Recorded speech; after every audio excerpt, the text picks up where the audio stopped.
Strange as it may seem, given many of the headlines, we are told that we're living in the most peaceful time in human history. So why would Eastern European countries want more foreign troops in their countries? The danger, they say, is Russia, and they want a beefed up NATO. This is Roundtable.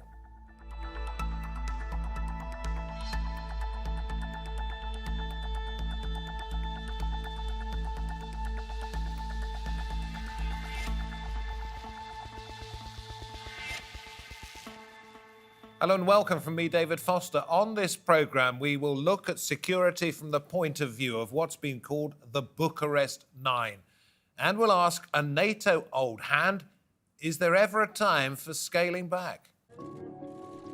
This year, NATO has been staging a massive exercise to simulate fighting with an enemy in Eastern Europe, the Black Sea and the Balkans, called Defender Europe 21. It has involved 28,000 troops from 27 nations, and it comes to an end this month. Eastern European states want a bigger NATO military presence on the bloc's eastern flank, according to the Romanian president, Klaus Iohannis. He was speaking after a summit last month of the Bucharest Nine, a group of Eastern European nations which clubbed together after Russia's annexation of Crimea. They've been discussing their security strategies ahead of a full NATO summit in coming weeks. As allies on the eastern flank, we need to continue consolidating deterrence and defense. We all recently witnessed the worrying military build-up by Russia in our close neighborhood in the Black Sea, in and around the Ukraine. Successive US presidents have called on European nations to spend more on defence and to up their contributions to NATO. So when it comes to defending Europe, is NATO still enough? I'm very pleased to be able to say that we go first to Transylvania in Romania, and there we welcome Radu Albu Comanescu from the Faculty of European Studies at Bolyai University. Then to Washington, D.C., and we welcome once again Elisabeth Braw, who looks at foreign and defence policy at the American Enterprise Institute, and in London, Jamie Shea, who's another friend of this programme, former Deputy Assistant Secretary General of NATO. I'm going to get to the makeup of NATO at the moment with you, Jamie, in a little while. But Elisabeth, since you look at overall defence policies, and Russia appears to be the one country that's mentioned more often than not when NATO is brought up these days, is this massive Defender Europe 2021 exercise designed to make Russia wary, frightened, or furious? Primarily, it's designed to make European friends and allies of America happy and reassured, because every country will tell you, every Western country will tell you, their military exercises are not defensive in nature; they are defensive in nature. And this time they agreed to put that defender name even in the title, so that nobody would be in doubt about what this exercise is about. So it's really about shoring up the alliance, showing American commitment to European security. And if Russia gains a little bit respect, if it gains more fear and respect, I should say, for the alliance in the process, that's a good thing. Radu, let's go to you, since you're in Romania, one of the Bucharest Nine, those countries that have banded together to say that they're pretty wary of what Russia's up to. Do you feel reassured in Romania after seeing this massive exercise, if that's what it's designed to do? Yes, and this is definitely a better feeling. Why? This is not the first exercise. The exercises started in February and are continuous. We switch partners. You see Britain, Spain, Italy, the Netherlands, Poland, Germany, and other countries, Turkey, for instance, attending the exercises. And what is very interesting is to see that we finally mobilized and we became proactive. And the main desire of both Poland and Romania, who initiated the Bucharest Nine format or platform, basically, in 2014, was to become not to become just consumers of security, but providers of security. And this is what we did. So we finally became proactive, and we would like to keep it that way. It's reassuring. I'm actually speaking from Cluj-Napoca. Cluj-Napoca is the second largest city in Romania, and 40 kilometers away from here, we have the largest military base in Transylvania, which is now used by the American troops. And the Pentagon just approved an investment of almost 140 million euros this year into the in maximizing capacity. Okay, okay. So I just want to go to Jamie on this one. And then again, all of you may consider this point. With that kind of investment, you would think that Europe could feel pretty secure. And yet at the same time, without the United States backing, it would be able to do absolutely nothing if the Russians decided to march in. And even with the Americans on their side, it could do very little.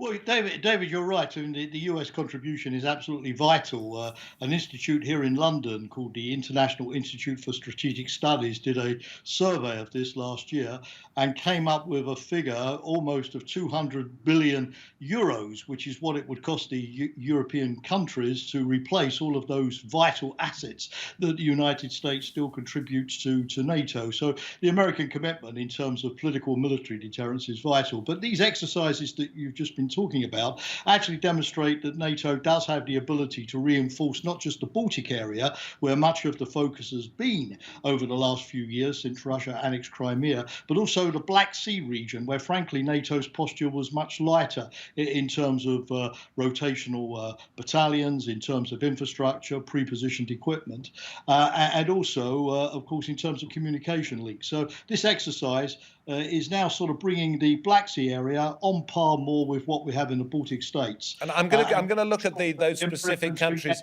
in a little bit more detail in a moment, if I may. But I suppose the point of my question is this anything other than a barnyard show of force by a cockerel? Because if Russia wanted to really impose itself on that part of Europe, it could do so with very little resistance. Well, if the question is still to me, David, NATO has got a slightly different, well, not slightly, a significantly different posture now to what it had during the Cold War. Because in the Cold War, of course, there were 300,000 plus American troops in Europe with 21,000 tanks. Now, we don't have that these days. There are American forces in Europe, about 60,000 overall.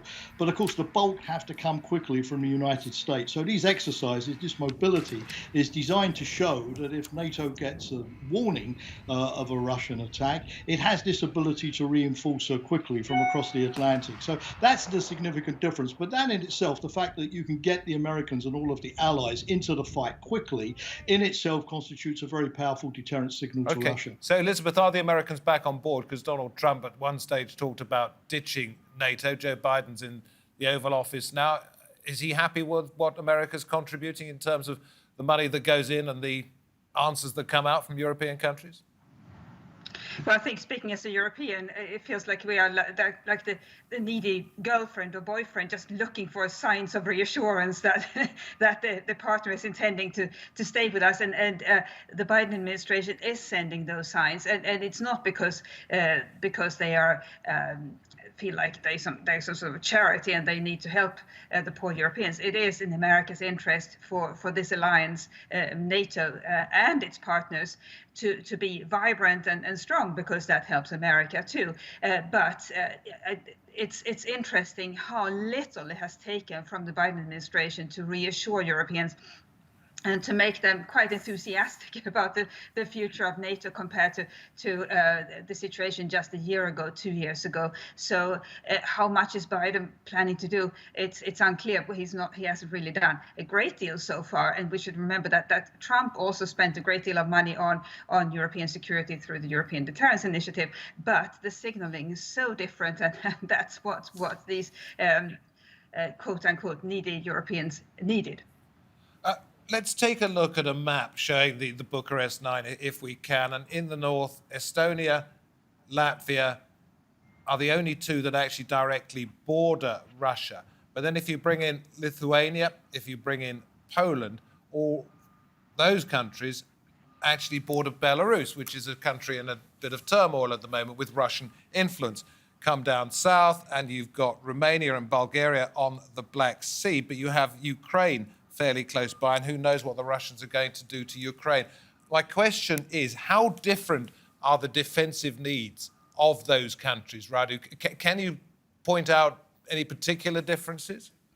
Absolutely, because Bucharest 9 was created in 2014 as a reaction to what was happening in Ukraine.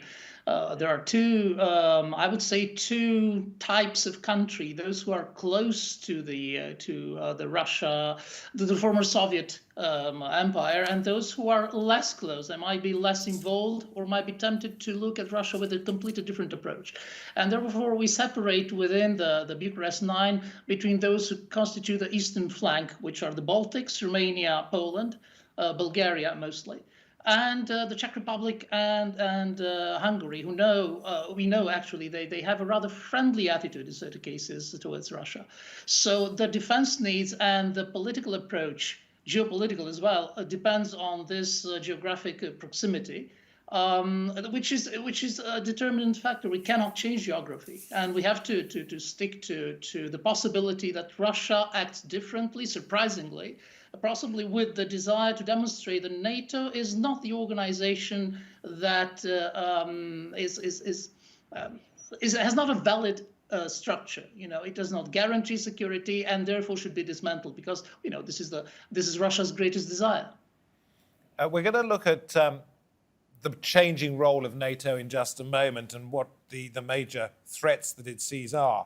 But Jamie, let me come to you and ask this question. Is there a sense in different European countries that NATO is looking in the wrong direction?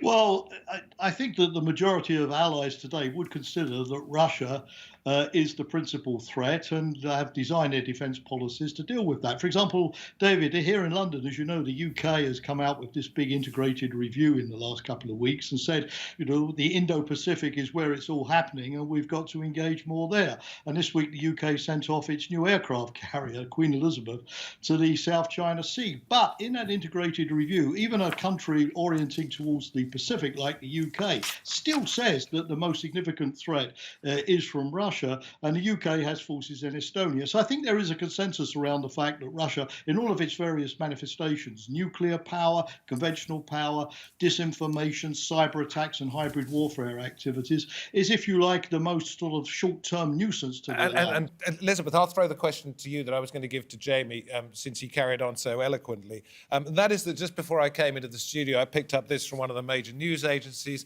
Russia says it expelled a British warship from waters near the annexed Crimea. Well, it happened to be last October, so 6 months ago. But it shows, if this did happen, and we have to take it from the Russians' point of view that it did, how easily it could possibly escalate in that sort of region. Well, that's exactly the challenge. So Russia and, as Jamie mentioned, China are major security challenges, but not just in the traditional sense that we all know and that we have been calculating for years now. How many divisions do they have? How many tanks do they have? That's just one part of the picture. The other part is the other things they do to weaken us that involve no armed forces at all. And so it can involve, for example, cyber attacks, disinformation, but also illicit financial activities, subversive commercial transactions, subversive acquisitions of our companies. And what do we do about that? What should NATO do about that? That's clearly not NATO's responsibility. Is NATO equipped to deal with that? Is it up to speed? Well, it's not equipped to deal with it, and I would argue it's not even NATO's responsibility. NATO is a military defensive alliance, and for everything else, we need other organizations, possibly new organizations. Well, let's go to Radu, because I see you nodding in agreement with that. Absolutely. Well, on the eastern flank, I would call it like this, in a spirit of solidarity. We are rather worried about the traditional ways of attack, which means possibly seeing Russian ships on our shores, or the traditional provocations coming from the Russian air forces. This is complicated. It's interesting that. But isn't that a little old-fashioned of you, given what we just heard from Elisabeth? You're worried about the hardware on the ground when it's the invisible stuff. Perhaps you should really be worried about. Absolutely. We did open a center of, focusing on cyber war in Bucharest with the support of the European Commission. I'm quite curious, when the activity will start properly. But we see that this interest of Russia for cyber affair is targeting rather the Baltic countries than us, Romania or Bulgaria at the Black Sea. So this is also because of different type of military resources that Russia deployed. Crimea is highly militarized by now and probably is going to be considered as a sort of citadel in controlling the Black Sea, which is crucial for Russia. Sorry, I'm going to bring Jamie back in just in the interest of fairness, just because it's nice to move it all around. Is it NATO's job to protect Europe from all those different threats, or just the boots on the ground type? Well, the home front, David, is becoming more important. Elisabeth has mentioned the cyber attacks, the aggressive intelligence operations. You know, we've had Russian operatives sort of blowing up ammunition depots in the Czech Republic. We've had Russian operatives using chemical weapons in Salisbury in the UK, carrying out assassinations in parks in Berlin. So there is now talk in NATO of addressing resilience because, as I mentioned earlier, David, NATO now has to transport troops over larger motorway and rail systems over large distances, and it has to make sure that it could do so without those transport nodes being sabotaged. So you can't really draw this neat separation line any longer between conventional aggression and this type of internal aggression from within. You saw in Crimea back in 2014 that the Russian attack and annexation of Crimea started as the classical hybrid warfare, you know, cyber attacks, disinformation campaigns, sabotage, and then that laid the ground for an actual occupation by Russian military forces. So NATO has to look at both aspects these days. You saw also with COVID and pandemics that sometimes, you know, you need to mobilize your forces to deal with domestic emergencies, pandemics, floods, you know, extreme weather events, terrorist attacks. You may see NATO troops as often on the streets of Paris or Brussels these days, David, as in places like Baghdad or Kabul. And so NATO, you know, it's in the game for several years of being able to handle more than one challenge at a time, dealing with Russia, dealing with Afghanistan, dealing with the Balkans, and that's, you know, the complexity of modern security that we'll all have to master. Perhaps it's about cooperation. It's about standing shoulder to shoulder, and that's why we see 27 different nations involved in this Defender Europe exercise. Let's hear from the Ukrainian Foreign Minister, Dmytro, I beg your pardon, Kuleba. Frankly speaking, we absolutely do not understand how a closed NATO summit can be held against the backdrop of Russia's aggressive actions against Ukraine in the Black Sea region and against alliance members.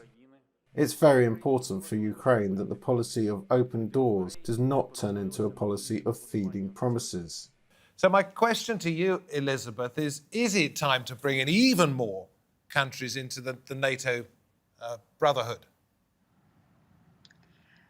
Well, if you're Ukraine and if you're some of Ukraine's neighbors, clearly that makes sense. But the challenge of being a successful organization is that almost everybody wants to join you, and at some point you have to maybe be rather more selective than some countries and people would wish. Well, but equally, you've got to be careful about not riling the enemy too much, because the more countries you bring in, the crosser Russia is going to be. It's a delicate line to be trod. Yes, I don't think Russia's reaction should be the decisive point in deciding who should be a member. What should be the decisive point is, does the new members, prospective members, membership in NATO benefit the alliance? And when it comes to Ukraine, I think, unfortunately, the balance would be negative. There are more drawbacks for NATO of having Ukraine as a member than there would be prospective benefits. And then the other thing is that, of course, no country that is in a conflict with a neighbor can join NATO. So Russia can essentially prevent Ukraine from joining NATO by making sure there is a continued conflict in Ukraine. So Ukraine is left flapping in the wind. Radu, let me come to you and ask whether so much of this is simply posturing, the difficulty of listening to what Ukraine has to say, but as Elisabeth suggests, not acting upon it, saying it is sympathetic but not wanting to get Russia too cross. Is this about Western Europe trying to impose its identity? No, not identity. Trying to control, if you like, Eastern Europe. I would say that Western Europe tries to create a safer milieu for the Western world, which is basically the same thing that Russia tries to do for itself. But I was thinking about what happened in 2008 during the Bucharest summit of NATO, when both Ukraine's and Georgia's requests to join NATO were, let's say, politely put aside.